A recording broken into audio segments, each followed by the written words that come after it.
Сәлем достар, сіздермен бірге Нурилла.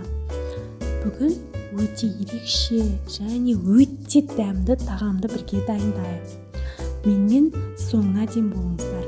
Бізге ол үшін ұнға, оның үстіне жұмыртқа, су құйып және сұйық май, тұз қосып қамыр илейміз.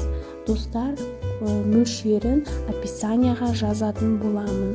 Описаниядан оқысаңыздар болады.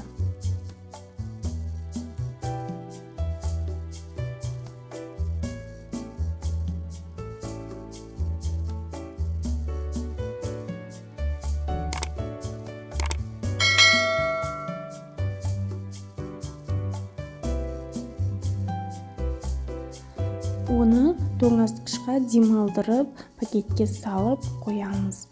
Қазанымызға етімізді қуырамыз.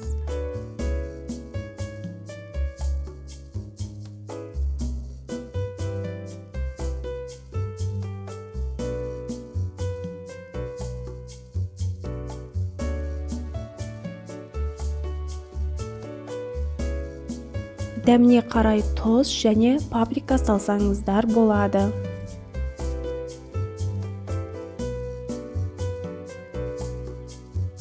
Капустаны араластырып, сәл қуырғаннан соң, оның үстіне жарты бокал су құйып, етін жауып бұқтырып қоямыз. Енді қамырымызды жаямыз. Дөңгелек етіп жайып болғаннан соң, оның үстіне сұйық маймен жағып шығамыз біркелкі қылып.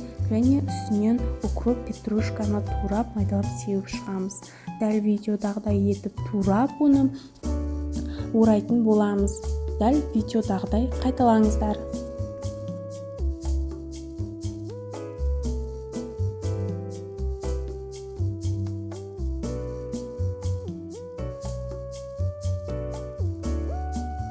Піскен салмамыздың үстінен жаңағы дайындаған қамырларымызды біртіндеп қалап шығамыз.